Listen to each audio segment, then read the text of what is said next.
Hello students. आज हम लोग एनसीईआरटी क्लास 8 की साइंस बुक से chapter number 9 reproduction in animals पढ़ेंगे। Introduction.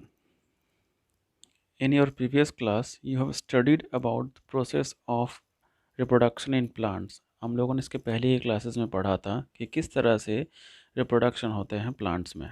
In this chapter we will discuss how animals reproduce their offspring. इस chapter में हम लोग ये पढ़ेंगे किस तरह से एनिमल्स जो हैं वो अपने यंग वंस यानी अपने बच्चों को किस तरह से रिप्रोड्यूस करते हैं। Is the process of reproduction the same is as in plant? क्या रिप्रोडक्शन जो है एनिमल्स में वो प्लांट्स के जैसे ही होते हैं, एक जैसे? Reproduction reproduction is the process by which organisms produce young ones of their own kind. Reproduction एक ऐसा प्रोसेस है जिसमें ऑर्गेनिजम्स अपने ही जैसे को हूबहू अपने जैसे ही को एक बच्चे को जन्म देते हैं। Reproduction ensures the continuity of a species on earth generation by after generation. Reproduction जो है वो इंश्योर करते हैं कि हम लोग एक ही प्रकार के स्पीसीज को जनरेशन से जनरेशन तक हम लोग उसको बढ़ा सकें, कंटिन्यू कर सकें। Some animals such as birds and snakes reproduce through eggs. कुछ एनिमल्स जैसे बर्ड्स एंड स्नैक्स होते हैं जो अपने बच्चों को अंडों से बाहर निकालते हैं। And some are animals such as humans and cows give birth to the babies. और कुछ एनिमल्स ऐसे हैं जैसे ह्यूमन एंड काउ, ये अपने बच्चों को सीधे तौर पर डायरेक्टली जन्म देते हैं। मोड्स ऑफ रिप्रोडक्शन, ये सबसे इम्पॉर्टेंट टॉपिक है कि कितने प्रकार के मोड्स होते हैं रिप्रोडक्शन के। सबसे पहला है asexual reproduction. Sorry, modes of reproduction का डेफिनेशन मैंने नहीं पढ़ा था। Like in plants reproduction in animals too is broadly classified as asexual reproduction and sexual reproduction. ये दो प्रकार के रिप्रोडक्शन के प्रोसेस होते हैं। पहला प्रोडक्शन में होता है जिसमें सिंगल पेरेंट की आवश्यकता होती है, दो पेरेंट्स की आवश्यकता नहीं होती है। और सेक्सुअल रिप्रोडक्शन में क्या है, दो पेरेंट ऑर्गेनिज्म की आवश्यकता होती है। तो पहले अभी हम पढ़ते हैं असेक्सुअल रिप्रोडक्शन के बारे में। Asexual reproduction is the process in which only one parent is involved in the production of its offspring। जैसा मैंने कुछ देर पहले ही कहा था अभी कि asexual reproduction एक ऐसी प्रोसेस है जिसमें वन पेरेंट की आवश्यकता होती है ऑफस्प्रिंग को प्रोड्यूस करने के लिए। It occurs without the involvement of sex organs.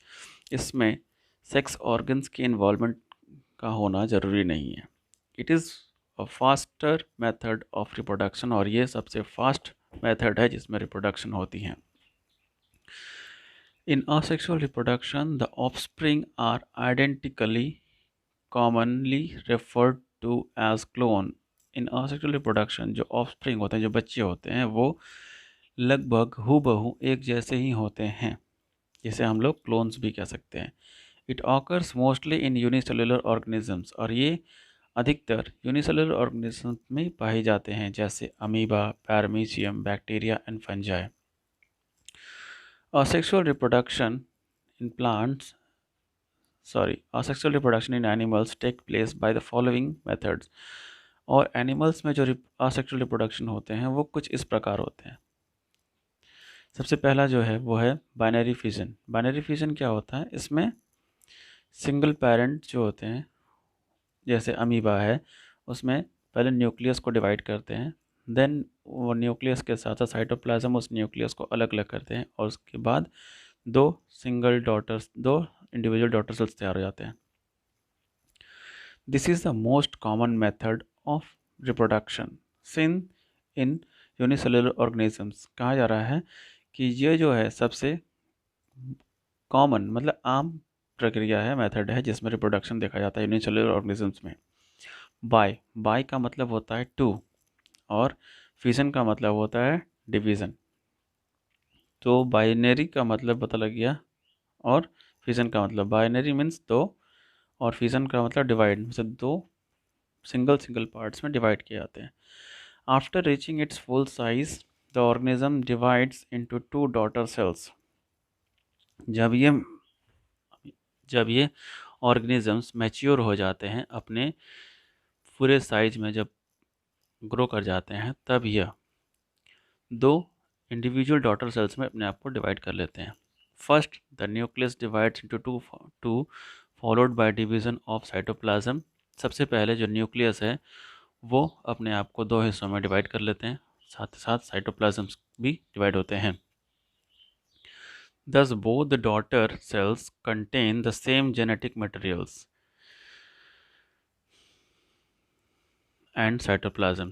जो दो डॉटर सेल्स तैयार होते हैं उसमें एक ही जेनेटिक मतलब पीढ़ी दर पीढ़ी चलने वाली जो फीचर्स हैं वो इसमें समा जाती हैं और दोनों में ही हूबहू एक जैसे ही होती हैं और साथ ही साथ साइटोप्लाज्म भी डिवाइड हो जाते हैं। Hence two identical offsprings are produced। और इसमें दो एक जैसे ही ऑफस्प्रिंग्स तैयार होते हैं। This process takes place in favourable environmental condition. ये प्रोसेस तभी संभव होता है जब इनके लिए इन जो अनुकूल वातावरण तैयार होता है तभी। Amoeba, paramecium and bacteria reproduced bye binary fusion. Amoeba, paramecium और बैक्टीरिया ये दोनों के दोनों ही रिप्रोड्यूस होते हैं बाइनरी फ्यूजन के ज़रिए। नीचे एक छोटा सा चित्र दिया गया है जिसमें दिखाया जा रहा है कि पेरेंट सेल किस तरह से बाइनरी फ्यूजन के ज़रिए अपने आप को डिवाइड करते हैं। सेकेंड स्टेज में देखिए दिखा रहा है न्यूक्लियस डिवाइड। पहले डायग्राम में न्यूक्लियस एक था, सेकेंड डायग्राम में न्यूक्लियस दो हो गए और उसके साथ साथ थर्ड डायग्राम में क्या देख रहे हैं कि दोनों न्यूक्लियस अपने आप को दूर कर रहे हैं, बीच से ये अपने आप को डिवाइड करने वाले हैं। और फोर्थ डायग्राम में इसने अपने आप को दो डॉटर सेल्स में डिवाइड कर लिया है। अब आते हैं multiple fissions. In this process the nucleus of an organism divides into many pieces. Multiple fission जो है यह एक ऐसी प्रक्रिया है जिसमें न्यूक्लियस जो है ऑर्गेनिजम्स के वो डिवाइड होते हैं और बहुत सारे पीसेस में, टुकड़ों में। Unlike in a binary fusion the cytoplasm does not divide after the division of nucleus. और इसमें जो साइटोप्लाज्म्स होते हैं ये बाइनरी फ्यूजन में जिस तरह से वो साइटोप्लाज्म अपने आप को दो इक्वल पार्ट में डिवाइड कर लेते हैं, मगर मल्टीपल फ्यूजन में ये ऐसा नहीं होता। Multiple fusion takes place under unfavourable conditions. मतलब मल्टीपल फ्यूजन तभी होते हैं जब फेवरेबल कंडीशन इनको ना मिले तब, जैसे कि सूखा पड़ जाना, ड्राइनेस।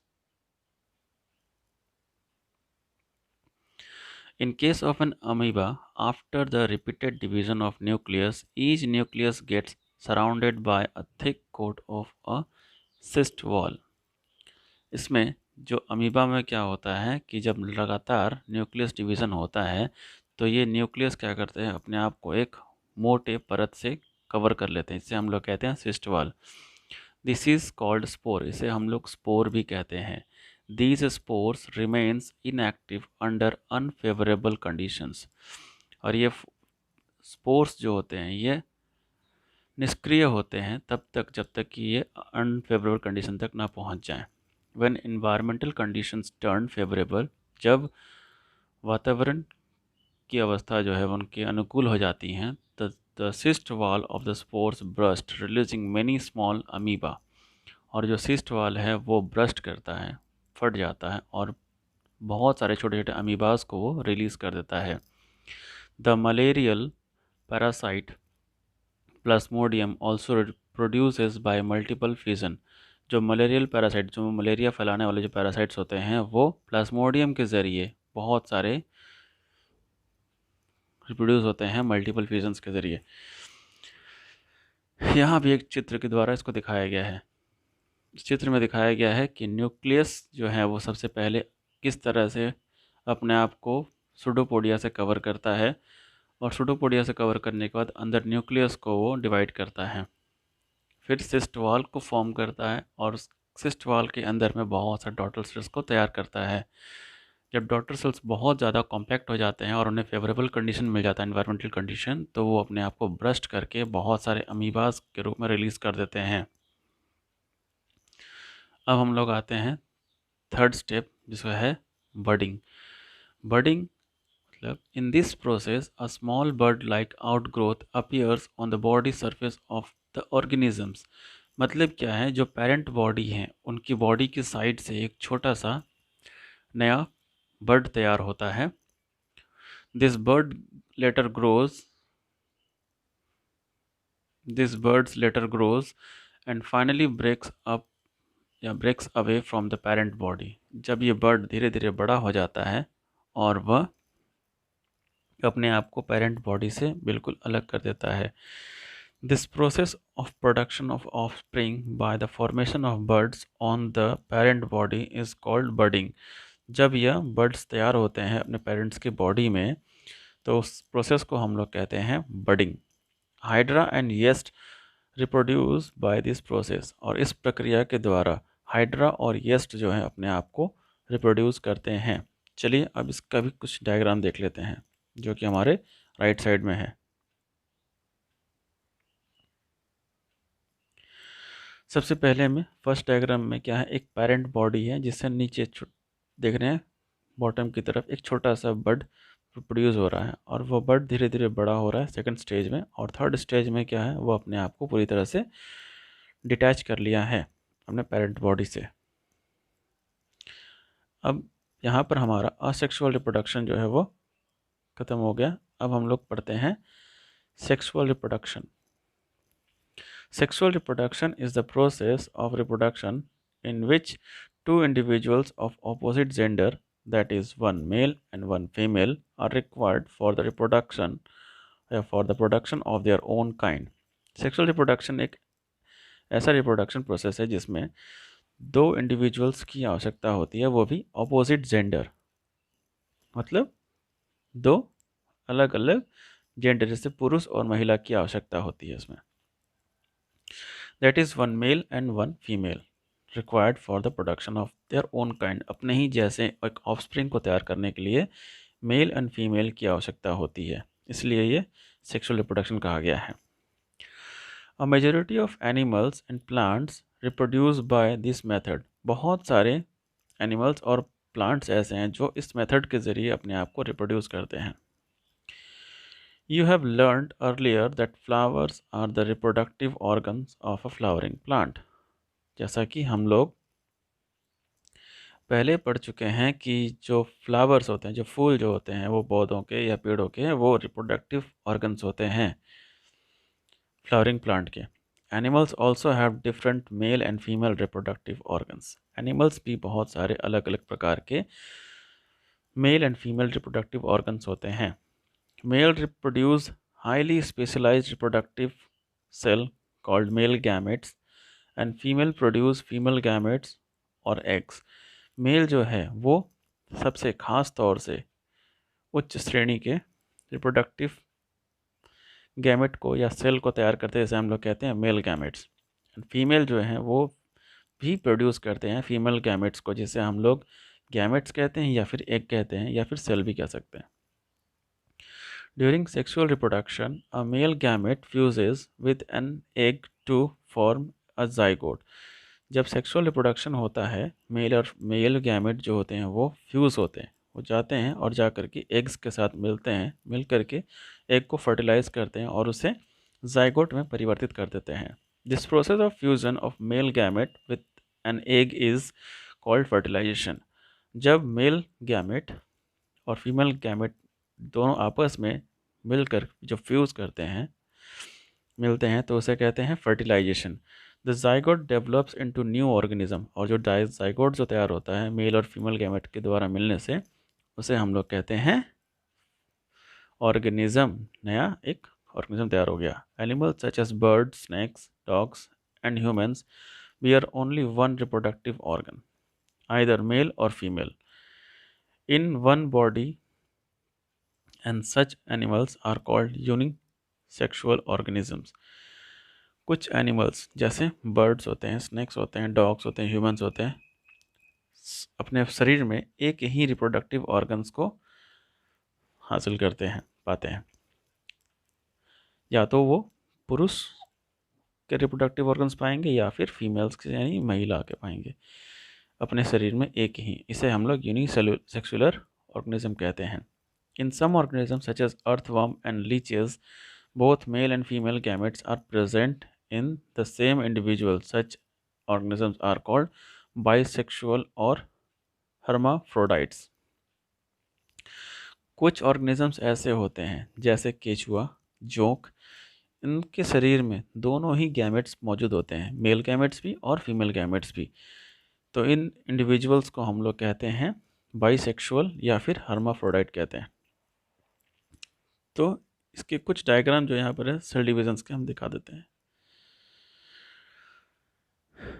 देखिए, फर्स्ट डायग्राम में दिख रहा है कि स्पर्म जो है वो जाकर के ओवम में गया और वहाँ पर एग के साथ वो फ्यूज़ हुआ, और साथ ही साथ में क्या हो रहा है, जब फ्यूज़न हो रहा है तो देखो नीचे डायग्राम में दिख रहा है फ्यूजिंग न्यूक्लियस, तब वो न्यूक्लियस को मिला करके जाइगोट तैयार कर रहा है।